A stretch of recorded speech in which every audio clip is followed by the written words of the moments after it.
Le chef des jeunes patriotes, Charles Blé Goudé, harangue la foule des militants pro-Gbagbo dans un quartier populaire d'Abidjan. Alors que la crise ivoirienne s'éternise, chaque camp affiche sa détermination à ne pas plier. Ce monsieur a oublié qu'aujourd'hui, aucune armée, puissante qu'elle soit, ne peut pas venir en Côte d'Ivoire, enlever un président en avion, le faire partir et puis lui l'installer. C'est pas à Abidjan que ça va se passer. C'est pas à Abidjan que ça va se passer. C'est pas à Abidjan que ça va se passer. L'ONU fait partie maintenant des belligérants en Côte d'Ivoire. Parce que pour que vous soyez une force tampon qui fait la paix, il faut que de part et d'autre, vous bénéficiez d'un minimum de confiance de ceux qui sont en conflit. Or, aujourd'hui, ce n'est pas le cas. L'ONU a carrément choisi son camp.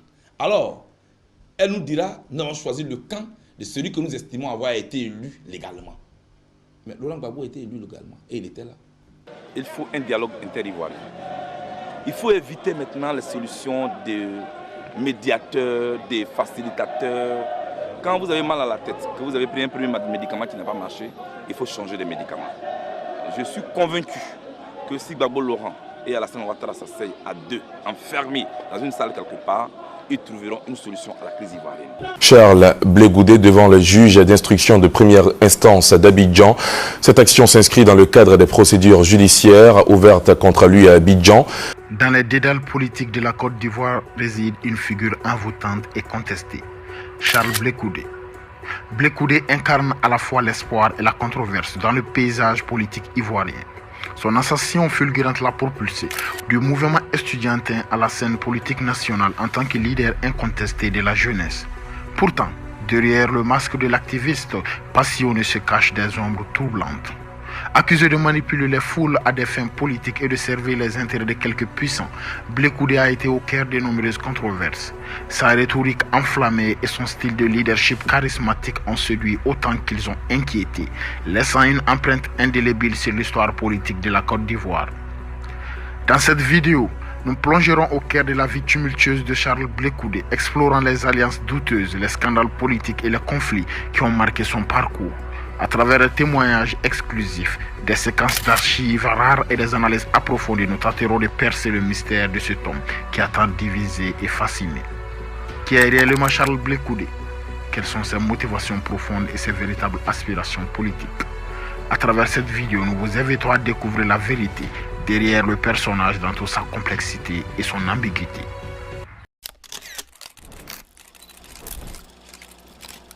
Charles Blé Goudé est né le 1er janvier 1972 à Niak-Brahio, un village bêté dans la région de Gou, au centre-ouest de la Côte d'Ivoire. En 1990, lorsque le vent du multipartisme souffle sur la Côte d'Ivoire, il adhère à la toute-puissante Fédération estudiantine et scolaire de Côte d'Ivoire, FSI.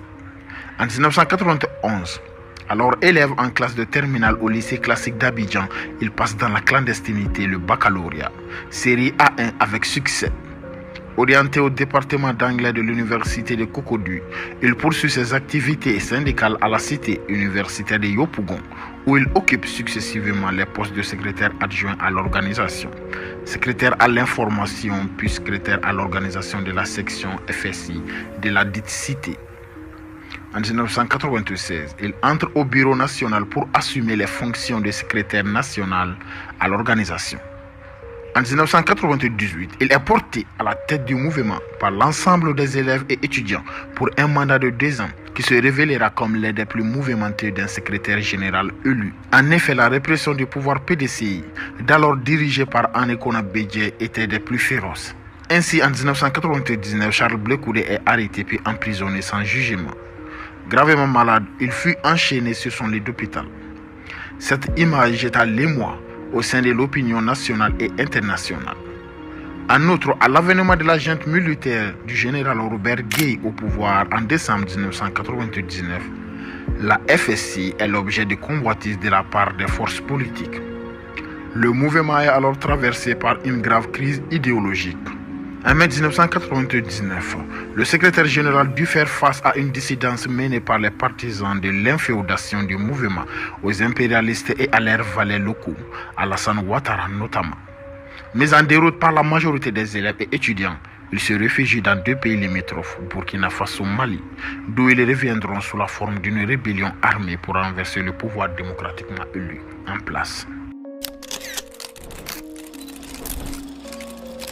Aux élections présidentielles d'octobre 2000, le socialiste Laurent Gbagbo est opposé au chef de la junte, Robert Gué. Charles Blé Koudé appelle de façon courageuse la jeunesse à voter pour Laurent Gbagbo, seule voie, selon lui, de préserver la démocratie. Au terme de son mandat à la tête de la FSI, il crée en juin 2001, en compagnie d'amis africains, le Congrès panafricain des jeunes patriotes, COJEP, mouvement de lutte contre l'impérialisme et le néocolonialisme. Le 26 septembre 2002, une semaine après le début de l'attaque armée contre la Côte d'Ivoire, il suspend ses études en Angleterre et il regagne la Côte d'Ivoire. Une fois sur place, Charles Blé Koudé fonde l'Alliance des jeunes patriotes pour le sursaut national, qui organise plusieurs manifestations, pour certaines violentes, pour le départ des forces armées non ivoiriennes et l'indépendance économique de la Côte d'Ivoire. D'une manière plus générale, ce mouvement, couramment appelé simplement Jeunes Patriotes, apporte son soutien au président Laurent Gbagbo et joue un rôle important et controversé durant toute la durée de cette crise. Le 6 novembre 2004, les forces armées nationales de Côte d'Ivoire, FANCI, bombardent des positions françaises et tuent 9 soldats français et un civil américain. La France réplique, détruisant tous les moyens militaires aériens de FANCI. Dans la soirée, Charles Blé Koudé lance à la télévision un appel à la résistance contre la présence française. Ainsi disait-il, si vous êtes en train de manger, arrêtez-vous. Si vous dormez, réveillez-vous. Tous à l'aéroport au 43e Bima. L'heure est venue de choisir entre mourir dans la honte ou dans la dignité. S'ensuivent des manifestations violentes contre plusieurs occidentaux et leurs propriétés. Condamné par l'ONU le 7 février 2006, il est interdit de voyager et ses avoirs sont gelés, car accusé de déclarations publiques répétées préconisant la violence contre les installations et le personnel des Nations Unies et contre les étrangers, direction et participation à des actes de violence commis par des milices de rue, y compris des voies de fait, des viols et des exécutions extrajudiciaires, intimidation du personnel de l'ONU, du groupe de travail international GTI, de l'opposition politique et de la presse indépendante, sabotage des stations de radio internationales, obstacle à l'action de la GTI et l'opération des Nations Unies en Côte d'Ivoire, ONUCI et des forces françaises et au processus de paix tel que défini par la résolution 1633-2005.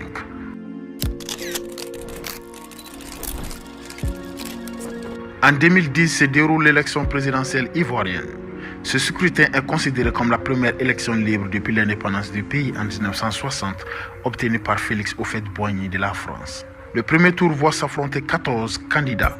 Laurent Gbagbo, président sortant, et Alassane Ouattara, ancien premier ministre, arrivent en tête du premier tour avec respectivement 38,04% et 32,07%. À l'issue du second tour, Alassane Ouattara est proclamé le 2 décembre 2010 quatrième président de la République de Côte d'Ivoire avec 54,10%.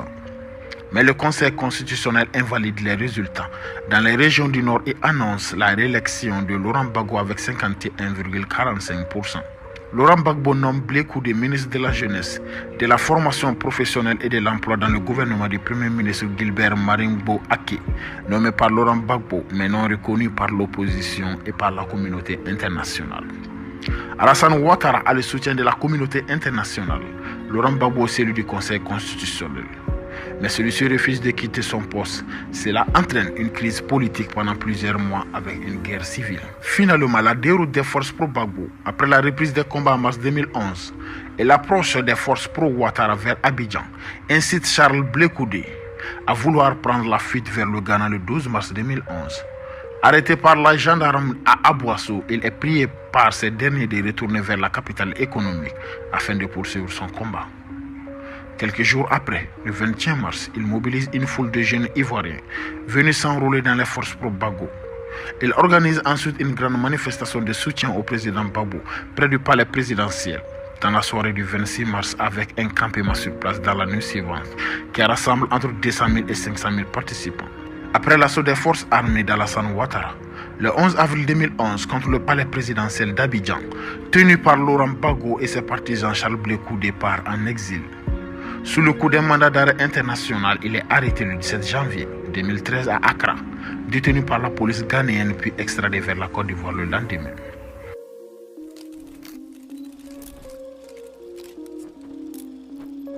Le procès de Charles Blé Koudé devant la Cour pénale internationale CPI a constitué un moment crucial dans le cadre de la justice internationale et de la quête de réconciliation nationale en Côte d'Ivoire. Blé Koudé a été accusé de crimes contre l'humanité pour son implication présumée dans les violences post-électorales qui ont secoué le pays en 2010 et 2011. Les charges retenues contre lui incluaient des accusations graves telles que le meurtre, le viol, la persécution et d'autres actes inhumains commis dans le cadre de ces événements tragiques. Le 20 mars 2014, le Conseil des ministres de Côte d'Ivoire accepte de remettre Blé Koudé à la CPI. Il y est transféré le 22 mars 2014. Il est le troisième ressortissant ivoirien après Laurent Gbagbo et son épouse Simone. Son procès conjoint avec celui de Laurent Gbagbo s'ouvre à La Haye le 28 janvier 2016. Sa durée est estimée à 3 ans. Le 31 mars 2021, la Chambre d'appel de la Cour pénale internationale rejette les requêtes de la Chambre d'accusation. L'acquittement de Charles Blé Koudé et Laurent Gbagbo est ainsi confirmé. Les conditions de sa liberté conditionnelle sont aussi révoquées. Blé Koudé demande alors réparation auprès de la CPI pour les 8 années passées en prison ou en liberté conditionnelle, mais est débouté en février 2022. D'autre part, Charles Blé Koudé ne peut rentrer en Côte d'Ivoire car les autorités ivoiriennes refusent de lui délivrer un passeport. Après des discussions entre Blé Koudé et le chef de cabinet du président Ouattara, la Côte d'Ivoire lui délivre un passeport le 30 mai 2022. En octobre 2022, Alassane Ouattara donne son accord pour le retour de Blé Koudé en Côte d'Ivoire. Blé Koudé rentre en Côte d'Ivoire le 26 novembre 2022. À présent, il y est en poursuivant ses activités politiques. Merci et à la prochaine.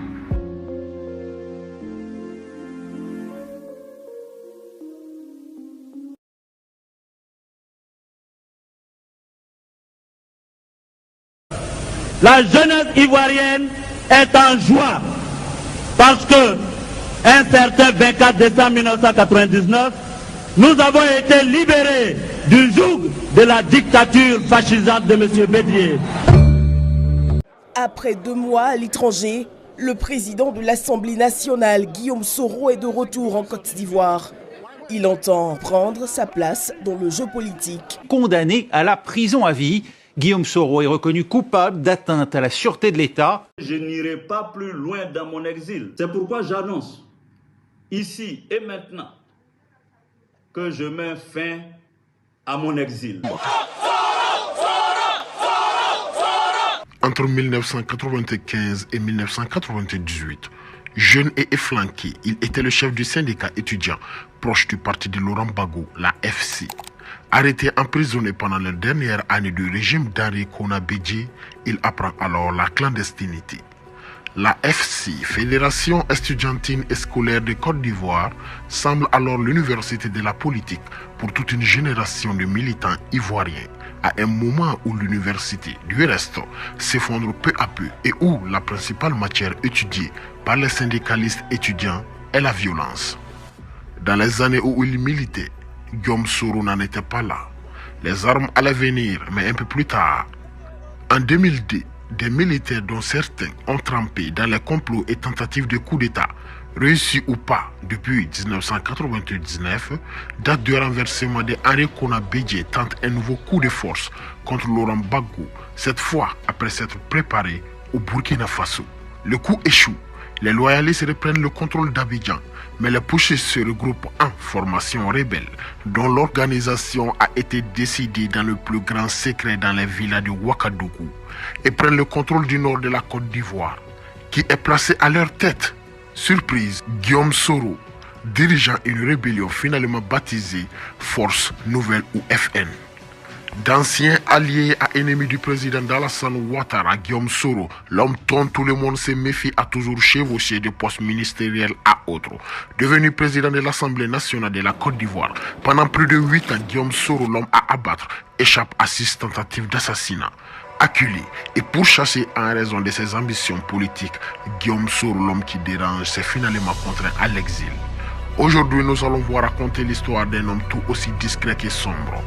Un homme qui a bâti sa renommée, non seulement sur la crainte, mais aussi dans la clandestinité. À présent, voici l'histoire de Guillaume Soro. Le 8 mai 1972, à Kofi Plé, sous-préfecture de Djawala, dans le département de Ferkessédougou, Guillaume Kigbafori Soro a vu le jour. Ferkessédougou, communément appelée Ferké, est une ville de Côte d'Ivoire, chef-lieu de la région de Tcholoko. Du point de vue de son importance démographique, elle est l'une des plus grandes villes du nord du pays. Sa mère, Sanoko Minata, femme qu'elle juge discrète, voire silencieuse, est de Lofokpo Kaha, un chef-lieu de commune dans le département de Ferkessédougou. Son père, Clément Soro Sanga, exerçait dans la compagnie du textile, la CIDT, la compagnie ivoirienne de développement du textile. À propos de son père, dans son message politique sibyllin, Guillaume Soro écrivait « Mon père était plus sévère. Il incarnait vraiment le visage paternel et viril de nos tropiques. Quand il lui arrivait de vouloir me corriger dans mes incartades, c'est dans les bras de ma mère que je me réfugiais. Alors ses bras constituaient un bien maigre rempart, mais un rempart tout de même, pour me protéger de la colère justifiée, je l'avoue, de mon père qui voulait que j'apprenne les choses de la vie en homme. » Père de 4 enfants, Guillaume Soro partage sa vie avec Sylvie Tagrou, une BT du sud-ouest depuis ses années de lutte estudiantine. Les BT sont un peu plus vivants dans le centre-ouest de la Côte d'Ivoire, notamment dans les régions qu'on appelle la boucle du cacao. Les BT constituent aujourd'hui à la fois la population la plus importante du monde cru de Côte d'Ivoire et ceux qui occupent un espace de la manière la plus dense. Ils sont avec les Sénoufos l'un des peuples les plus anciens sur le territoire de l'actuelle Côte d'Ivoire. En septembre 1978, à l'âge de 6 ans, Guillaume Soro accède à l'école primaire publique du village de Niélé. Vu son âge, la direction de l'école n'accepta pas de le prendre comme un élève plein. Il fut admis à l'école au départ comme élève bénévole. Heureusement, son premier instituteur lui donna alors sa chance en l'admettant d'office comme élève plein au cours préparatoire à 6 ans et demi. Il termine l'année scolaire au rang de 7e de la classe. En 1988, Guillaume Soro décroche son brevet d'études au premier cycle BPC au petit séminaire de la ville de Katiola. Katiola est une ville située au centre du pays, à 55 km au nord de Bouaké, chef-lieu de la région du Hamboul, en Côte d'Ivoire. L'obtention de son baccalauréat au lycée classique de Bouaké en 1992 lui ouvre à présent les portes de l'université de Cocody. Dans les années 90, la Côte d'Ivoire découvrait un jeune homme frêle, mais au charisme et à l'éloquence qui force l'admiration. À l'université, Guillaume Soro commence à s'intéresser peu à peu à la politique. Très vite, il commence à se faire remarquer pour ses prises de décision. D'aucuns l'appellent le Che, comme Che Guevara, et d'autres le général. C'est ainsi qu'il prend la tête de la Fédération estudiantine et scolaire de Côte d'Ivoire de 1995, FSI, alors qu'il préparait une licence d'anglais à l'université Félix Houphouët-Boigny d'Abidjan. Son aversion pour le régime du Parti démocratique de Côte d'Ivoire de Henri Konan Bédié le conduira à plusieurs reprises à la maison d'arrêt et de correction d'Abidjan, chaque fois qu'une manifestation étudiante dégénère. En 1998, à la faculté des lettres, arts et sciences humaines Flash, il obtient une licence en anglais. Cette même année, son mandat à la tête de la Fédération estudiantine et scolaire de Côte d'Ivoire, FSI, expire. Guillaume Soro est remplacé par Charles Blé Koudé, qui dirige aujourd'hui les jeunes partisans du président Laurent Gbagbo. Après avoir quitté la tête de la FSI, Guillaume Soro part poursuivre ses études supérieures en France. Commence alors pour lui une vie de silence. Il réapparaît à la suite du coup d'état de Noël en 1999 qui porte la junte du général Robert Gué au pouvoir et dirige le Forum international des étudiants francophones. Heureuse, la jeunesse ivoirienne est en joie parce que un certain 24 décembre 1999, nous avons été libérés du joug de la dictature fascisante de M. Bédié. Commence alors pour le Che une autre étape de son parcours, la politique. Guillaume Soro est en Côte d'Ivoire lorsqu'intervient le coup d'État du 24 décembre 1999. Il organise et mobilise des milliers de jeunes au stade Félix Houphouët-Boigny à Abidjan. Au cours d'un meeting où il lance l'idée d'une opération main propre contre les anciens dignitaires du régime déchu. On le voit aux côtés de Robert Gueye après son coup d'État reçu. Mais cette collaboration de Guillaume Soro avec la junte ne dure guère. La scission est vite consommée entre le général Robert Gueye et Guillaume Soro. Il s'oppose à lui et s'allie à Alassane Ouattara lorsque celui-ci est exclu de l'élection présidentielle en 2000 par le régime militaire. Cette même année, Laurent Gbagbo devient président. Avec la bienveillance du président burkinabé Blaise Compaoré, Guillaume Soro s'installe dans une maison modeste de Ouagadougou, où il participe à l'organisation d'une rébellion pour renverser le nouveau chef de l'État. En 2002, les forces nouvelles tentent un coup d'État à Abidjan, mais l'opération échoue. Guillaume Soro réapparaît en septembre 2002 lorsque les forces nouvelles lancent sans succès une tentative de coup d'État à Abidjan en qualité de porte-parole puis secrétaire général de la branche politique du mouvement patriotique de Côte d'Ivoire, MPCI, qui devient, après les négociations de l'INAS Marcosis, les forces nouvelles de la Côte d'Ivoire, mouvement rebelle.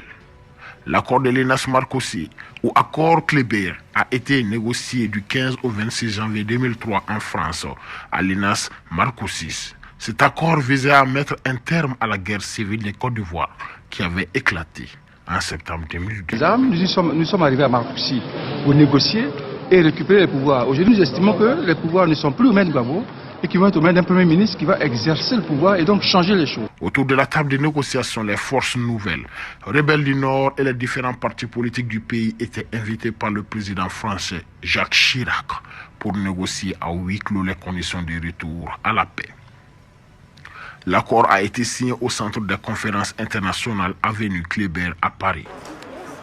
Nous avons estimé qu'il était urgent pour le peuple ivoirien et surtout pour le retour de la paix en Côte d'Ivoire que M. Gbagbo s'engage publiquement sur l'application intégrale des accords de Marcoussis.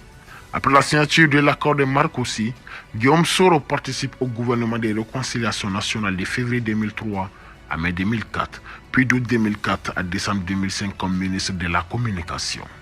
À l'automne 2005, les forces nouvelles exigent la nomination de Guillaume Soro au poste de Premier ministre. En décembre, il sera finalement nommé ministre d'État de la reconstruction et de la réinsertion, deuxième poste dans l'ordre protocolaire au sein du gouvernement de Charles Konan Banny.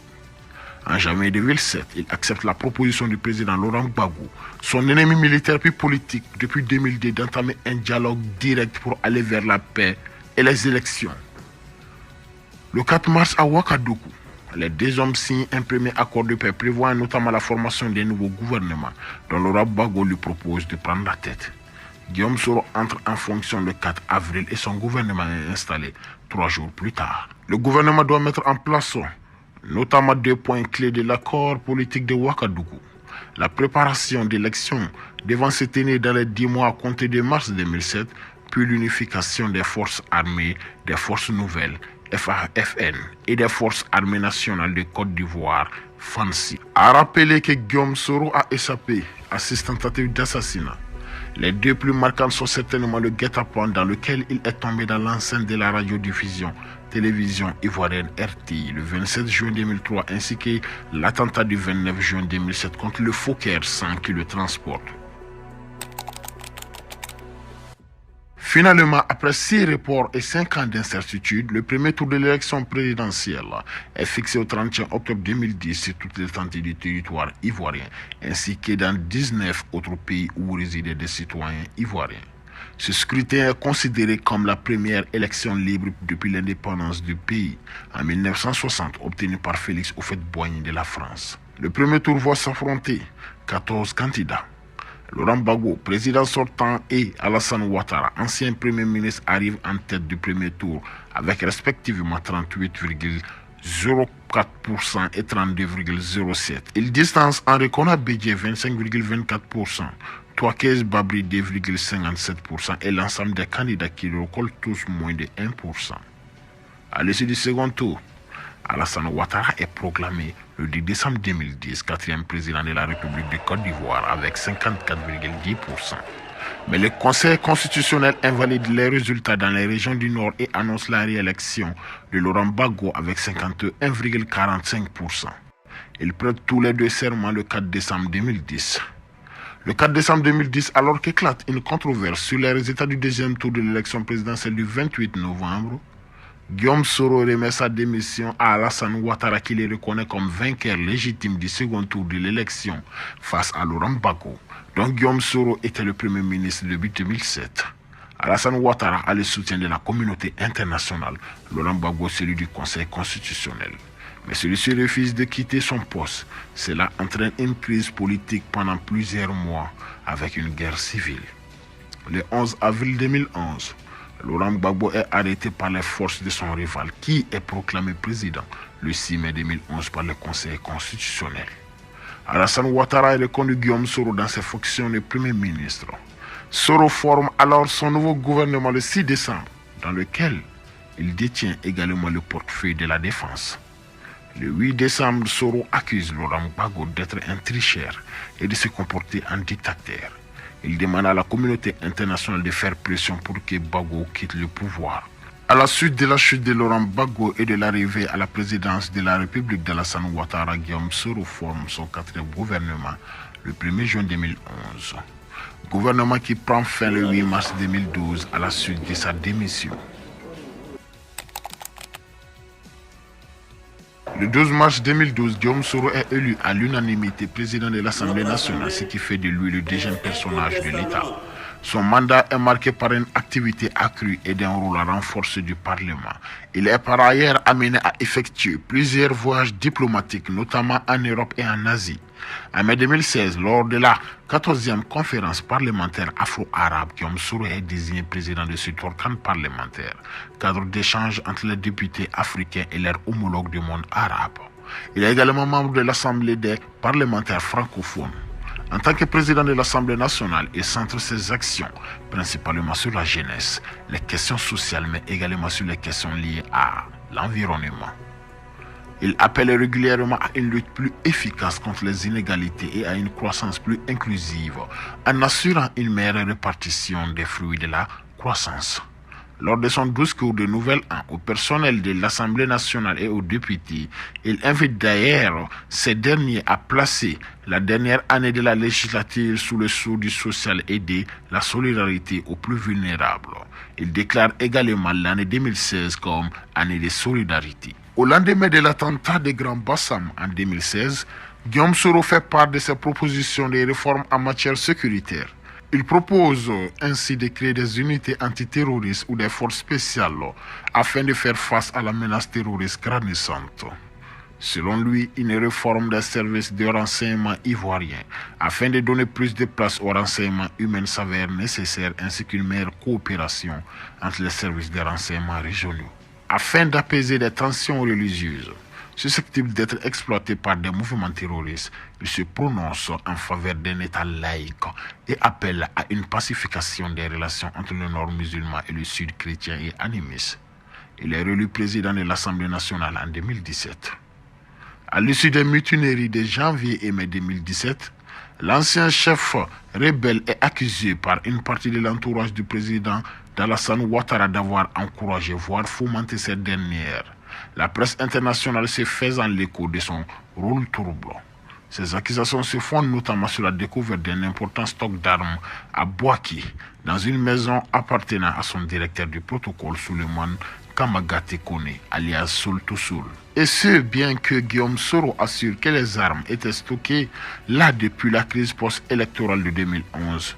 À la suite des vives tensions qui l'opposent au président Ouattara des suites de cette affaire, le chef de l'État annonce fin janvier que Soro présentera sa démission du poste de président de l'Assemblée nationale le mois suivant.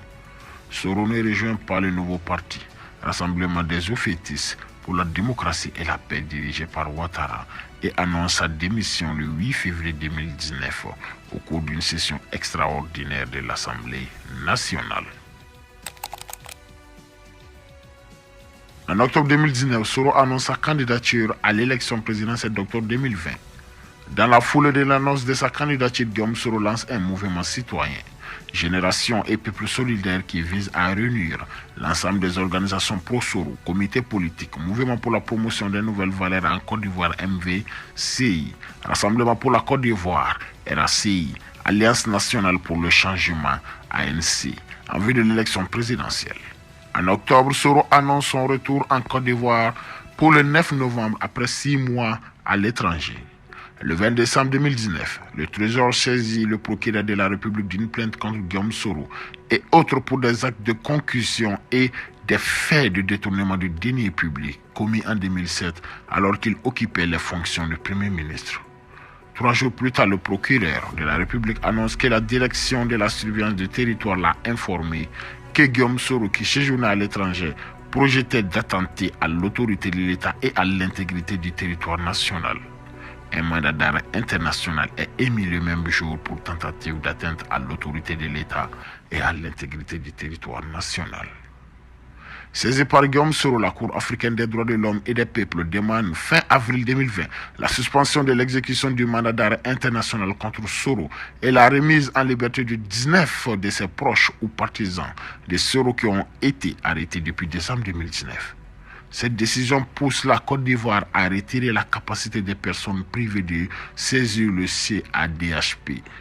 Le 28 avril s'ouvre à Abidjan un procès contre Soro pour détournement de fonds et de blanchiment.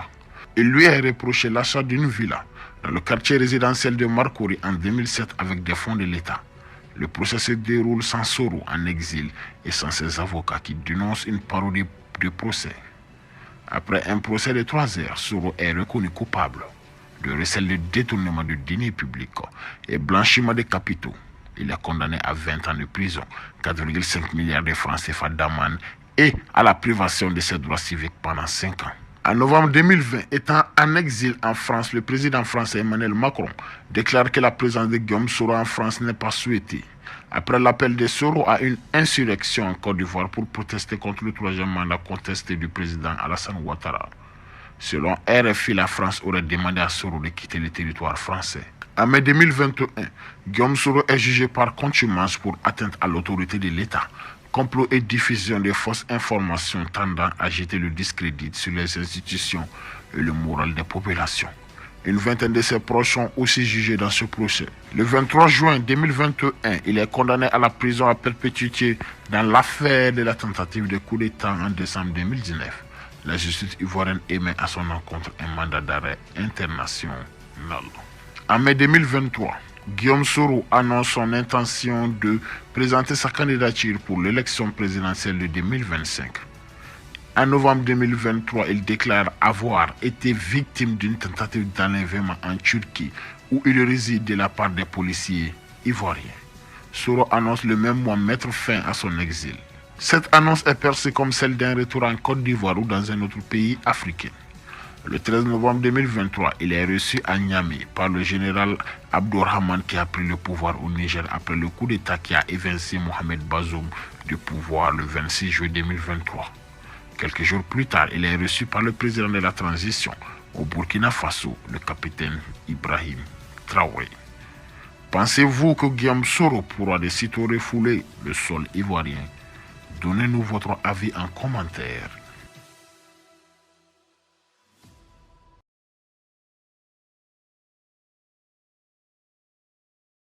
Opposant historique des premiers présidents guinéens Ahmed Sékou Touré et Lassana Conté, il incarne la résilience et la lutte pour la démocratie en Guinée. Fondateur du mouvement national démocratique qui deviendra successivement Unité, Justice, Patrie, UJP. Le Rassemblement des patriotes guinéens, puis le Rassemblement du peuple de Guinée Arc-en-Ciel. Il a navigué à travers les turbulences politiques avec une détermination inébranlable. Malgré des échecs électoraux en 1993 et 1998, il persévère et remporte l'élection présidentielle de 2010 avec 52,5% des voix au second tour face à Cellou Dalein Diallo de l'Union des forces démocratiques de Guinée, UFDG. C'était l'homme nouveau qu'on aimait surnommer à Conakry, l'homme aux mains propres, une allusion faite à son refus de travailler avec Sékou Touré et Lassana Conté. Deux présidents, deux régimes qu'il a combattus politiquement pendant 40 ans. Très vite, les doutes qui ont entouré son élection ont été enterrés.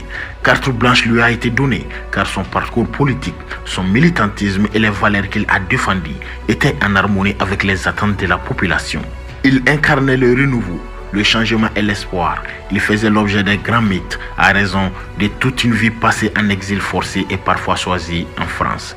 Réélu en 2015 avec 57,9% des suffrages dès le premier tour, il consolide son pouvoir. En 2020, à l'âge de 82 ans, une révision constitutionnelle controversée lui permet de briguer un troisième mandat. Il est réélu avec 59,5% des voix dès le premier tour, un résultat qui soulève des questions et des tensions. Cependant, en 2021, accusé de dérives autoritaires et confronté à des allégations de dictature, il est arrêté et destitué par Mamadi Doumbia lors d'un coup d'État.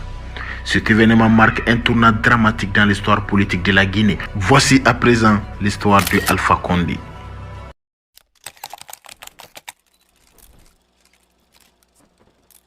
Détenu Malinké, ses parents sont originaires de Bobo Dioulasso, une ville de Burkina Faso.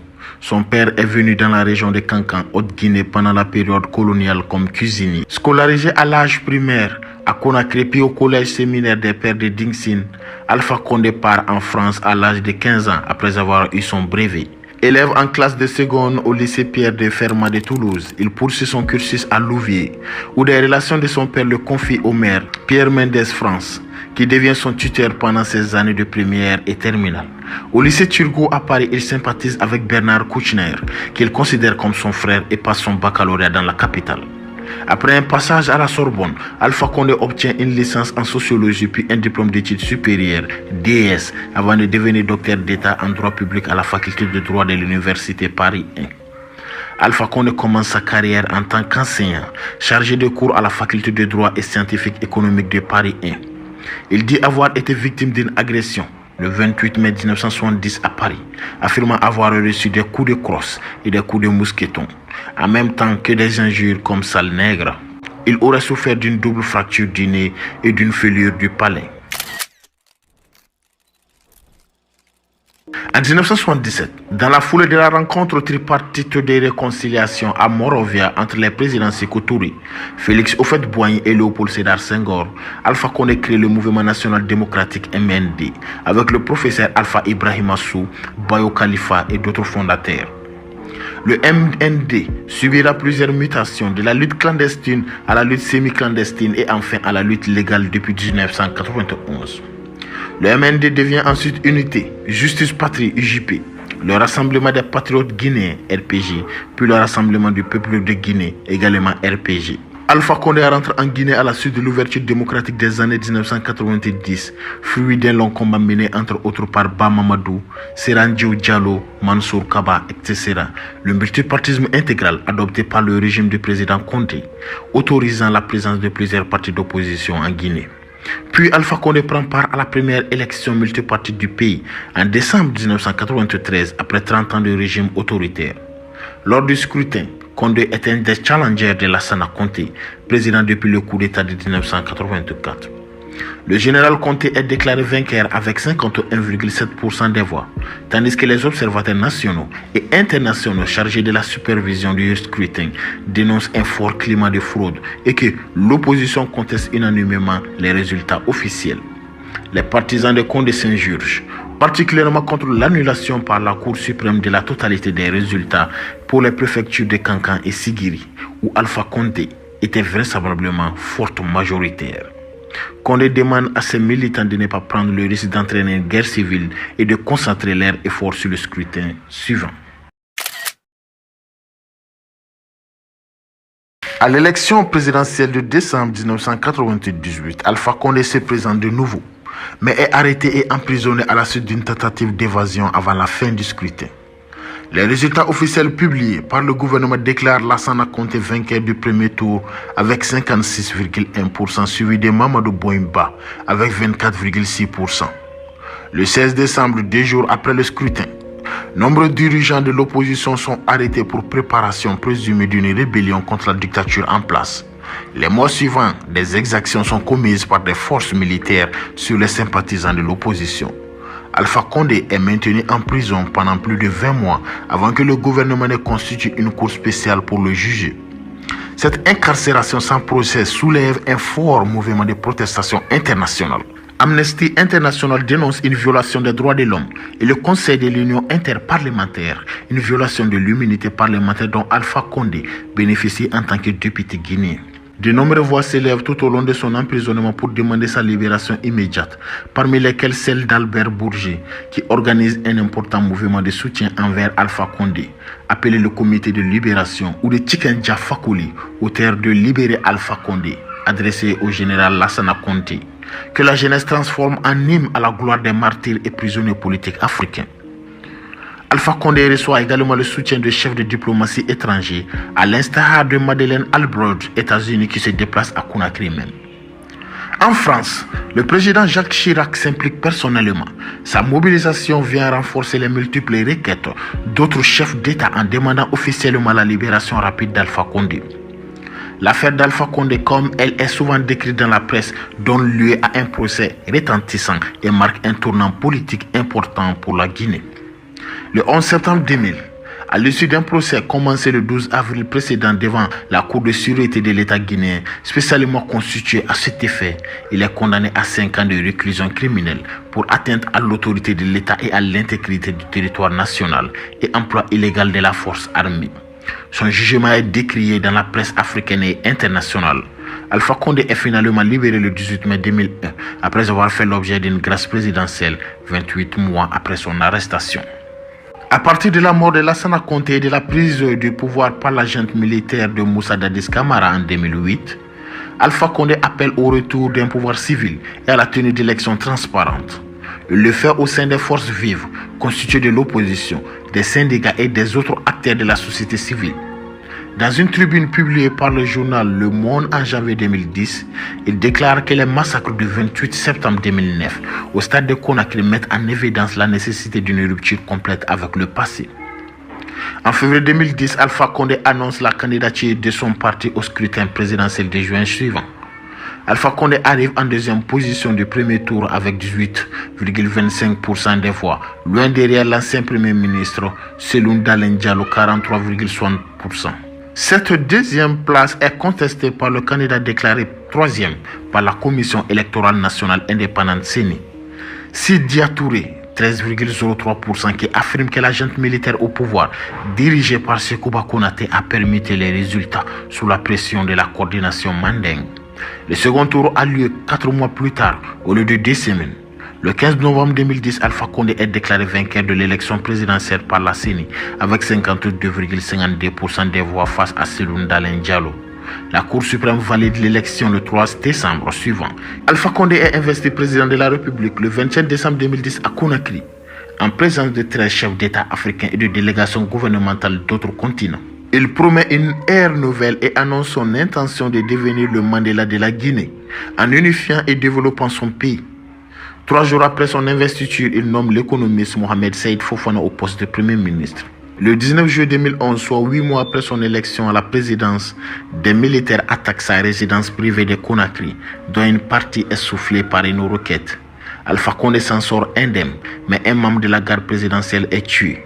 Il accuse des personnalités des pays voisins, Sénégal et Gambie, d'être derrière l'événement, ce que ceux-ci démentent.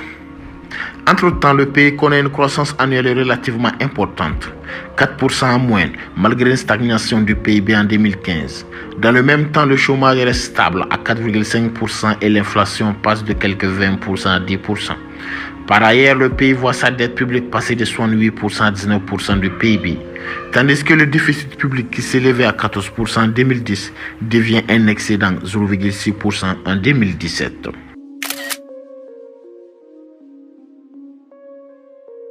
Alpha Condé est réélu pour un second mandat lors de l'élection présidentielle de 2015 avec 57,9% des voix au premier tour.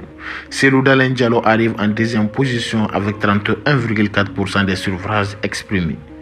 En septembre 2019 à New York, il suggère l'organisation d'un référendum pour modifier la constitution guinéenne et lui permettre ainsi de briguer un troisième mandat interdit par la constitution de 2010.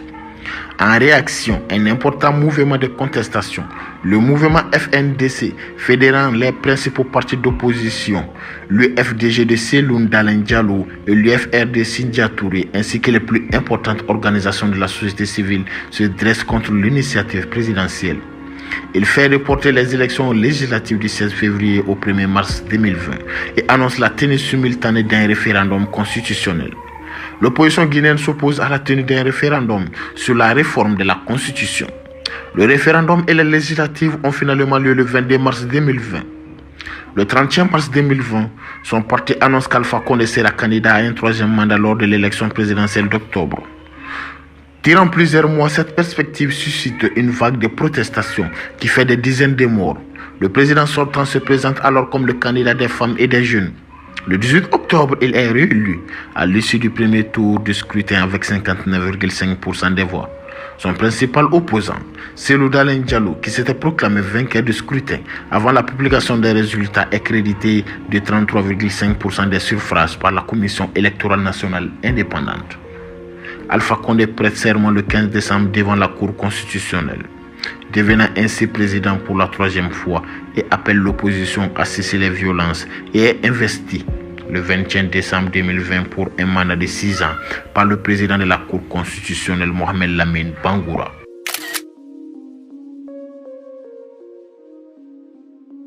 Le colonel Mamadi Doumbia, commandant du groupement des forces spéciales guinéennes GFS, déclare qu'il retient Alpha Condé comme prisonnier.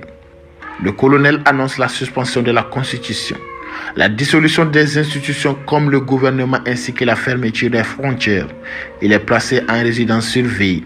Détenu par la junte, le président déchu est bien traité par celle-ci. Refusant de démissionner, il espère être rétabli par la CEDEAO, qui exige de son côté des élections dans les 6 mois. Le 17 septembre 2021, après avoir attendu sa démission, la junte désigne Doumbia président de la République. Celui-ci prête serment comme président de la transition le 1er octobre suivant devant la Cour suprême. C'est la fin de notre vidéo. Merci et à la prochaine.